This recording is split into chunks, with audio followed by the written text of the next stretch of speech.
নোয়াখালীর কবিরহাট উপজেলার এলজিইডি কার্যালয়ে অভিযান চালাচ্ছে দুদক। এ নিয়ে আরো জানাতে সরাসরি যুক্ত হচ্ছেন আমাদের সহকর্মী মাওলা সুজন।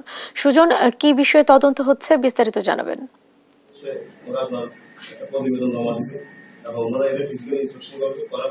জেসিকা, আমি এখন অবস্থান করছি নোয়াখালী জেলার কবিরহাট উপজেলার এলজিইডি কার্যালয়ে।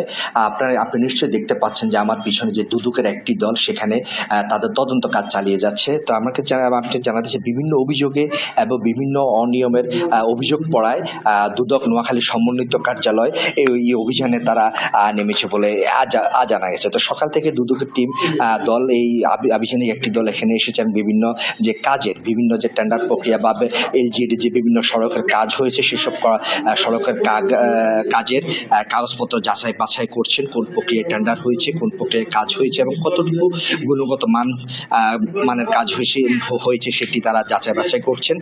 তো এই মুহূর্তে নিশ্চয়ই আপনি যে দুদকের সহকারী পরিচালক আব্দুল্লাহ আল নোমানের নেতৃত্বে তাদের যে তদন্ত দল সেটি বিভিন্ন ফাইলপত্র ঘেঁটে দেখছেন এবং যে উপজেলা নির্বাহী প্রকৌশলী রয়েছেন তার সাথে কথা বলছেন। তো আমি এখন এই বিষয়ে একটু কথা বলার চেষ্টা করব দুদকের নোয়াখালী সহকারী পরিচালক আব্দুল্লাহ আল নোমানের সাথে।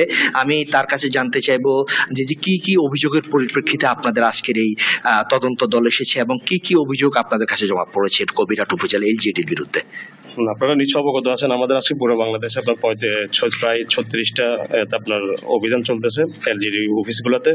তো এই প্রেক্ষিতে আমাদের আজকে নোয়াখালী কবিরহাট উপজেলা এলজিডি বিভিন্ন প্রকল্প চলমান রয়েছে আমরা এই মর্মে, এবং আপনার এই কাজগুলো যথাভাবে হচ্ছে কিনা এবং আমাদের কাছে অভিযোগ আসছে যে যথাভাবে কাজ সম্পন্ন না করে ওনারা বিধি বহির্ভূত বা অগ্রিম বিল উত্তোলন করেন। এছাড়াও ওনারা যে এলজিডি তত্ত্বাবধানে বিভিন্ন আপনার গ্রামগঞ্জ যে রাস্তা কালভার্ট রয়েছে এক্ষেত্রে তারা নিম্নমানের কাজ করতেছে বলে আমাদের কাছে অভিযোগ আসছে। এই প্রেক্ষিতে আমরা আজকে আমাদের এই অভিযানটা আমরা চালিয়ে যাচ্ছি আর কি। আমরা আমাদের কাগজপত্রগুলো আমরা দেখবো, দেখার পর আমরা আমাদের পরবর্তী সরজমিনী পরিদর্শনে যাওয়ার পর আমরা আমাদের প্রতিবেদন হেড অফিসে পাঠাবো। এর পরিপ্রেক্ষিতে তখন এখান থেকে একটা পরবর্তী স্টেপ নেওয়া হবে আর কি।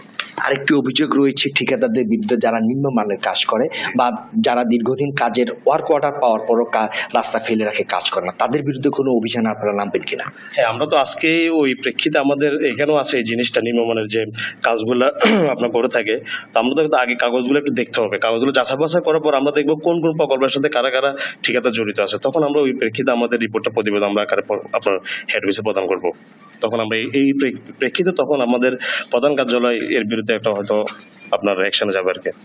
ধন্যবাদ আপনাকে। তিনি যেমনটি বলছিলেন সহকারী পরিচালক আব্দুল্লাহ নোমান দুদক নোয়াখালী জেলা সমন্বিত কার্যালয়, তিনি জানাচ্ছিলেন যে তাদের কাছে বেশ কয়েকটি অভিযোগ রয়েছে কবিরহাট উপজেলা এলজিইডির কাজের বিভিন্ন সড়কের চলছে, সেসব অভিযোগ তারা তদন্ত করে দেখছেন এবং এইসব অভিযোগের সাথে কারা কারা জড়িত রয়েছেন সেভাবে তারা একটি যে তদন্ত রিপোর্ট বা তদন্ত প্রতিবেদন তৈরি করে দুদক যে দুদকের প্রধান কার্যালয়ে পাঠাবে এবং সেই মোতাবেক দুদক ব্যবস্থা গ্রহণ করবেন বলে তিনি জানিয়েছেন। আচ্ছা।